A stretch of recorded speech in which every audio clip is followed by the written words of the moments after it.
Welcome back to week 3, Thursday. This chapter is called Saints.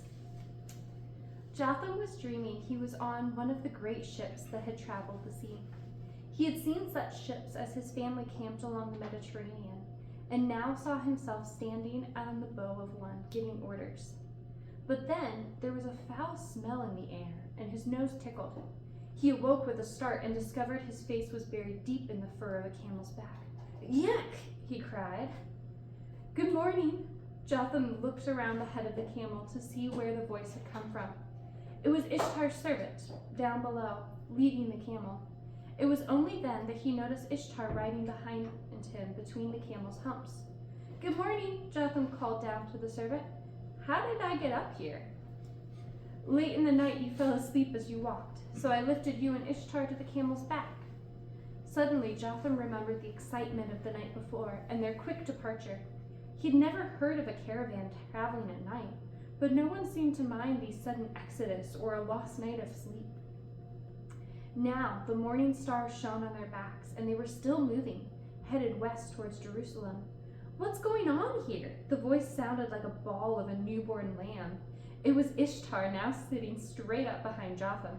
"Good morning, friend," Jotham said. "It is morning, and we are still traveling towards Jerusalem." Jotham saw out of the corner of his eye that Ishtar was looking upwards. "The star is gone," he said. "I will speak with my father." With that, Ishtar slid down off the camel and ran forward along the caravan, which wound slowly back and forth in the sun. Jotham decided he'd just as soon stay put and enjoy the ride for a while. A few minutes later, Ishtar returned. "My father said we followed the star all night," Ishtar reported as he walked alongside the camel. "They set their sights on it and followed its course still." "Will we be stopping today?" Jotham asked. "Yes, but only for a few hours' rest. My father wants to continue as long as the star appears each night." "Does he know where we're going?" "The star takes us in the direction of the great city of Jerusalem, but there's no way to know how far that direction we must go, or if the star will lead us in a different direction." Jotham nodded, pleased. "Jerusalem is exactly where I want to go," he thought. "It's where my family will be gathered for the census." The caravan continued moving for another hour. Then finally a halt was called, and everyone lay down for a few hours of sleep. Only a few tents were put up for the women.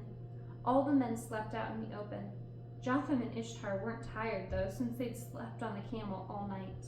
So they set about exploring the desert plateau on which they were camped.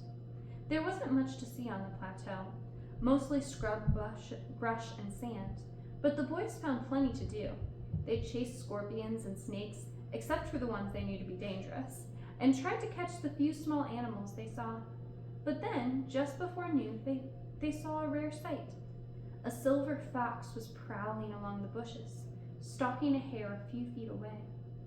Carefully, Jotham and Ishtar worked their way through the brush, trying to sneak up on the fox. When they were 20 feet away, the fox heard them and took off running. The two boys went after it, leaping over scrub brush and rocks, laughing all the way. They scrambled up some boulders at the top of a hill, and Ishtar was about to jump down the other side when suddenly Jotham screamed and grabbed him by the collar. "Dicha!" Jotham screamed, because there, camped among the rocks, was Dicha of Megiddo, looking tired and dirty and beat up and very, very angry. Ishtar screamed too, even though he didn't know why. But Jotham knew, in that instant, that they had taken Dicha by surprise as he ate his breakfast. Farther down the hill, Jotham saw two of Dicha's men sleeping on a rock. They had awakened at the screams of the boys and were just getting to their feet. "Run!" Jotham yelled, and the two boys raced off down the hill. They ran back towards the caravan, but it was in a valley around several hills. Jotham's feet pounded into the ground, sometimes slipping on loose rocks or catching on a bit of sagebrush. Jotham looked behind them and saw that Dicha was indeed chasing them and seemed to be getting closer. The two boys rounded a hill and Jotham lost sight of Dicha. In the next instant, Ishtar screamed. When Jotham looked back, Ishtar had disappeared. He skidded to a stop and looked frantically around. Finally, he heard a faint cry and looked at where it had come from. He saw a hole in the ground between two clumps of sagebrush. The hole wasn't much bigger than Jotham, and he could understand how Ishtar had failed to see it. A moment later, Ishtar's head popped up out of the hole. "Yuck!" he yelled, looking at his dirty tunic in disgust. Jotham heard the pounding of Dicha's footsteps coming from the other side of the hill. In an instant, he realized they could never beat Dicha back to the caravan now, and they did the only thing that there was to do. With a mighty leap, he jumped into the hole on top of Ishtar. The two boys slammed onto the floor of the cave with a thud. Ishtar started to open his mouth in protest, but Jotham quickly clamped a hand over his friend's face. Both boys listened as Dicha's running feet passed by the cave and kept going. After a few moments, Jotham let go of Ishtar. "Ow!" yelled the Persian boy. "That hurt!" "Trust me," Jotham panted. "It would hurt a great deal more if Dicha were to catch us." Jotham's eyes began to adjust to the light, and he could see that the cave was actually part of a tunnel that ran for a great distance, both directions in the dark. He thought for a moment, then tore a piece off his tunic and wrapped it around a stick, as he had seen Nathan do. Then he found a flint stone and lit his makeshift torch.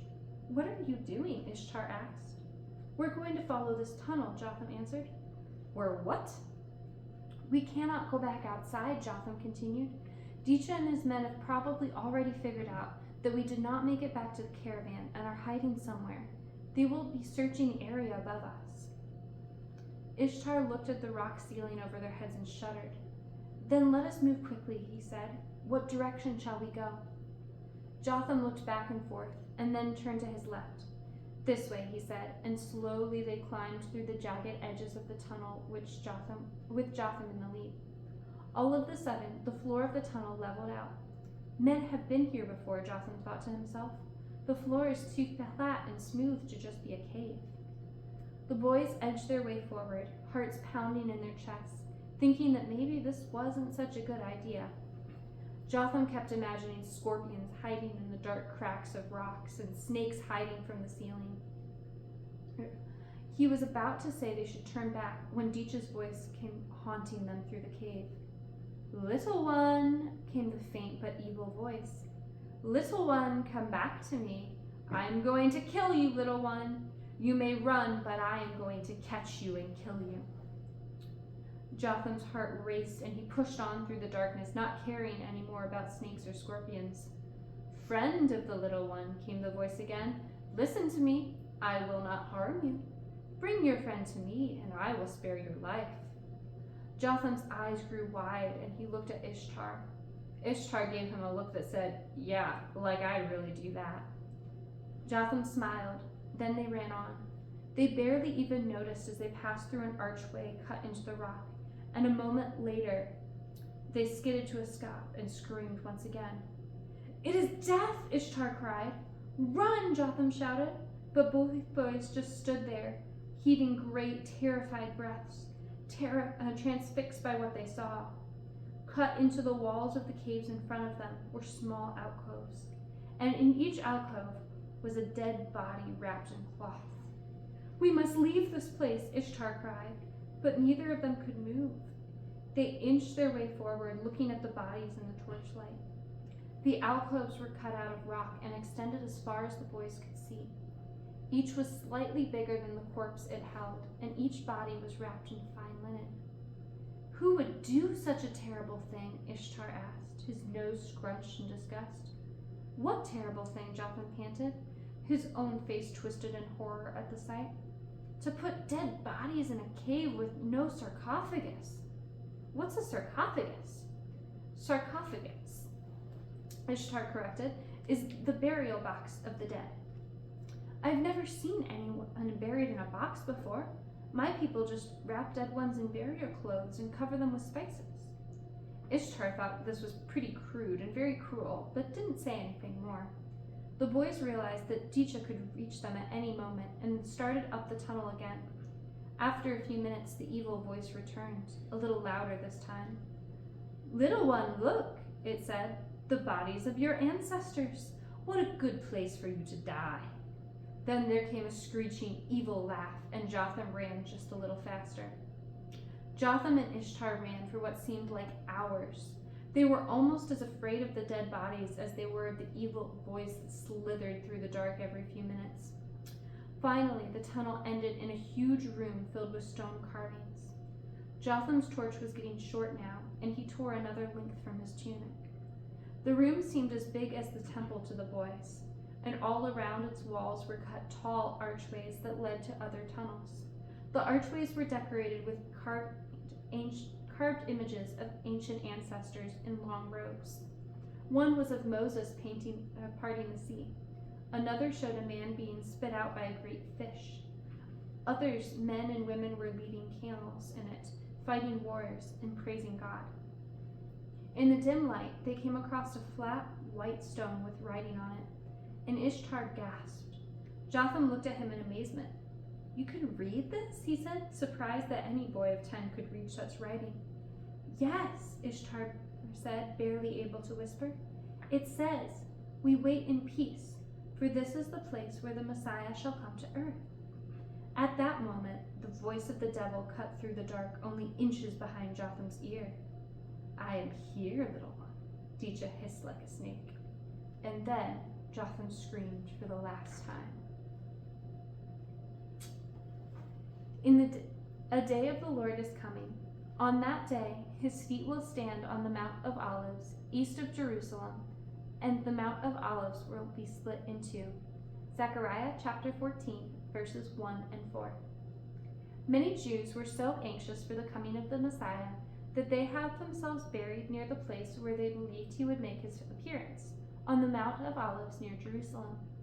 While we Christians believe that the Messiah already arrived, it is true that the Bible tells us of his second coming on that mountain.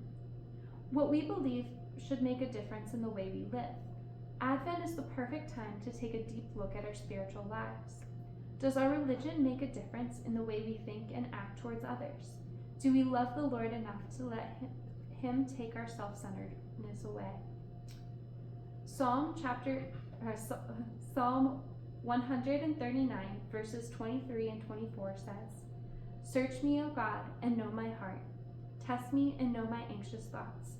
See if there is any offensive way in me, and lead me in the way everlasting." Christmas will be that much merrier if we can say that verse with sincerity and allow God to shed his light on the dark tunnels of our souls.